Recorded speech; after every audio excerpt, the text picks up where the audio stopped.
सन्मुख विराजमान श्री परमहंस महान विभूतियों के सुंदर पावन दर्शन दीदार करते हुए एक बार ऊंचे और मीठे स्वर में मिलकर बोलना जयकारा।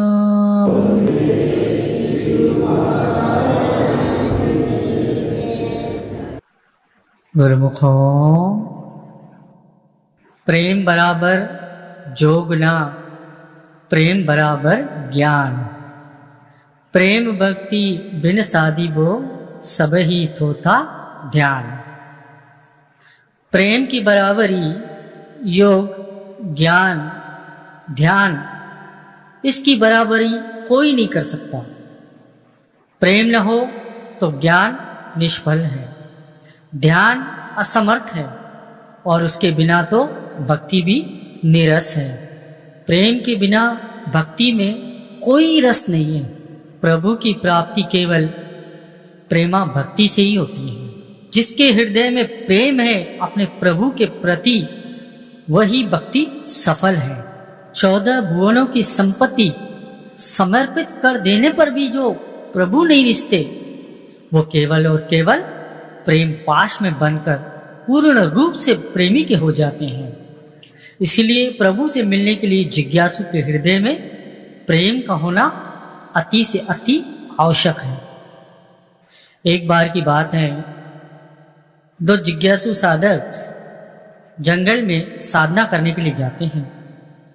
तो उनमें से जो एक साधक होता है, वो इमली के पेड़ के नीचे बैठकर साधना करने का निश्चित करता है। वहीं दूसरा साधक पीपल के पेड़ के नीचे बैठकर साधना करने का निश्चित करता है। कई दिन बीत जाते हैं दोनों को साधना करते करते। दिन, महीने, कितने ही वर्ष बीत जाते हैं। सूख कर दोनों कांटे हो जाते हैं। न खाने पीने की सुध होती है, न सोने की सुध। बस एक ही लगन लगी हुई है, परमात्मा की प्राप्ति की। इस धुन में वो अपनी साधना में दोनों ही लीन थे। इमली का पेड़ तो आपने देखा ही है, इतनी छोटी छोटी टहनियों पर भी सैकड़ों पत्ते होते हैं। तो जहाँ हजारों टहनियाँ हो तो उसके पत्ते कितने होंगे, आप स्वयं कल्पना कर सकते हैं। पीपल के पत्ते देखो कितने मोटे होते हैं। एक विशाल पीपल के पेड़ पर कितने सारे पत्ते। इन दोनों पेड़ों के नीचे वह साधक साधना में लीन थे, मस्त थे, परमात्मा का गुणगान करते रहते थे। कभी खाने को मिलता तो कभी नहीं मिलता। अपने आप ही उनका उपवास हो जाता था। मन से उनकी कोई इच्छा नहीं रहती थी उपवास करने की और ना ही तप करने की, परंतु तप तो हो रहा था, उपवास भी हो रहा था। अब परमात्मा जहाँ उसे लगे कि मेरे लिए तो साधक बेचारा कष्ट सहन कर रहा है, तो वो परमात्मा की दृष्टि में तप माना जाता है। और परमात्मा क्या मानता है, परमात्मा के किस चीज को क्या देखता है, किस नजरिए से देखता है, अपने करने से और कहने से कुछ नहीं होता। परमात्मा किस प्रकार से स्वीकार करता है, देखना तो ये है। परमात्मा की जब स्वीकृति मिल जाती है तो वो अपनी मोहर लगा देता है, और जब उसकी मोहर लग जाती है तो अन्य किसी की मोहर की आवश्यकता नहीं हुआ करती। तो ये जब दोनों साधक अपनी साधना में लीन थे, तो संयोगवश उस मार्ग से उस दिन देवऋषि नारद गुजर रहे थे। तो इन दोनों तपस्वियों को देखा तो नारद मुनि बड़े ही प्रसन्न हुए कि वाह, दोनों तो तपस्या में लीन है, प्रभु की भक्ति में लीन है। अब जो ये देवऋषि नारद है, इनको भक्ति का आचार्य कहा जाता है। कहते हैं कि परमात्मा जब किसी को दर्शन देने के लिए आते हैं तो सबसे पहले नारद मुनि उनको संदेशा देने आते हैं कि तैयार रहो, प्रभु आ रहे हैं। मानना तो यहाँ तक भी है कि नारद मुनि ने भक्ति के कई सारे सूत्र भी लिखे हैं, इसीलिए उन्हें भक्ति का आचार्य कहा जाता है। अब इधर दोनों तपस्वियों की आंखें खुली तो सामने देखा नारद मुनि खड़े हैं। दोनों ने उन्हें प्रणाम किया और उनसे कहने लगे कि मुनिवर, भगवान के पास जा रहे हैं लगता। देवऋषि उन्हें कहते हैं कि हाँ, भगवान के पास जा रहा हूँ, हरि के दर्शन करने के लिए जा रहा हूँ।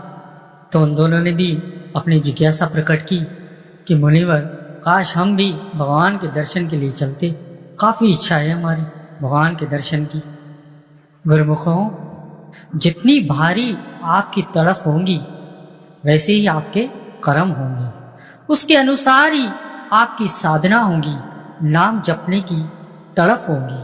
अंदर तो तड़फ है परंतु उससे कुछ हो नहीं रहा, काम कैसे बनेगा, लक्ष्य की प्राप्ति कैसे होगी?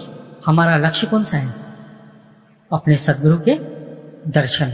उनके दर्शन मतलब परमात्मा के साक्षात दर्शन। जितनी अधिक तड़फ होंगी, कर्म होंगे, उतनी ही साधना होगी, कठिन साधना, तो एक न एक दिन तो लक्ष्य को पाकर ही रहेंगे। सफलता आपके कदम चूमेंगी। अपनी इस तड़फ को बनाकर रखिए, अपने सद्गुरु का सिमरन कीजिए, फिर प्रतीक्षा कीजिए, सद्गुरु अवश्य ही दर्शन देंगे। अब इधर दोनों साधकों ने देवर्षि नारद मुनि से कहा कि मुनिवर, आप भगवान के पास जा रहे हैं तो हमारा एक संदेशा लेके जाइए। क्या हमें भी कभी दर्शन होंगे? क्या आपका और हमारा कभी मिलन हो सकेगा? दोनों जिज्ञासुओं ने एक ही जिज्ञासा उनके समक्ष प्रकट की। देवर्षि नारद उनसे कहते हैं कि ठीक है, जरूर पूछ कर आऊंगा। देवर्षि नारद को ऐसी बातें करने में बड़ा ही आनंद आता है। वो जाते ही प्रभु के पास बातें करते हैं। वो साधन ढूंढते रहते हैं कि प्रभु से कितना समय और मैं व्यतीत करूं। उन्हें कुछ न कुछ बताते रहते हैं, कुछ न कुछ उनसे पूछते रहते हैं कि संसार में कैसे उन्हें कुछ और करना चाहिए। यह पूछेंगे, वह पूछेंगे, आपसी वार्तालाप करते रहते हैं। तो भक्त और भगवान का भी इसी प्रकार ही हुआ करता है। आप भी अपने सद्गुरु से इसी तरह का वार्तालाप कीजिएगा, बड़ा ही आनंद आता है। करके देखिएगा, संसार के सारे दुख कष्ट सब भूल जाएंगे आप। वार्तालाप करने मात्र से ही सद्गुरु सारे दुख आपके हर लेते हैं। कभी करके देखिए, बड़ा ही आनंद आएगा। और ये देवर्षि नारद जी भगवान के सामने सांसारिक समस्याएं कभी प्रस्तुत नहीं करते, ना ही अपने शरीर की समस्याएं उनसे कहते हैं, और कोई शिकवा भी नहीं करते कि इतना चलाते हो प्रभु, मुझे आप पूरी पृथ्वी के चक्कर कटवाते हो, मैं थक जाता हूँ, कभी बैठने के लिए भी कोई प्रबंध करो। कोई इच्छा नहीं रखते। तभी तो प्रभु के हृदय में बसते हैं वो। सबसे अधिक प्रिय है नारद मुनि उनको। उसका कारण क्या? यही है, कोई गिला नहीं, कोई शिकवा नहीं, बस उन्हीं के काम में लगे रहते हैं वो सारा दिन। और बड़ा ही प्रेम करते हैं प्रभु से, वो बड़ा ही प्रेम। खुद भी नाम जपते हैं, दूसरों को भी प्रेरणा देते हैं कि नाम जपो। नाम जपते रहते हैं और जपवाते भी रहते हैं। यही तो उनका असली काम है। जो कोई भी महर्षि नारद को देखता है तो भगवान की याद आ जाती है। उनके बारे में अगर कोई सोचता है तो भी भगवान की याद आने लगती है। कितना बड़ा काम किया है उन्होंने, अपने आप में रूपांतरण किया है, अपने व्यक्तित्व में रूपांतरण किया है। किस प्रकार से कर लिया है कि उनके सोचने मात्र से ही भगवान की याद आने लगती है। उनको देखने मात्र से ही भगवान की याद हो जाती है, सिमरन शुरू हो जाता है भगवान का। ऐसा क्यों? क्योंकि देवर्षि नारद उठते बैठते चलते फिरते भगवान का नाम जपते रहते हैं। कहते हैं ना, जो भगवान का नाम जपता है, जो अपने सद्गुरु का नाम जपता है, सद्गुरु उसे भी अपना ही रूप बना देते हैं। इतनी शक्ति है नाम की।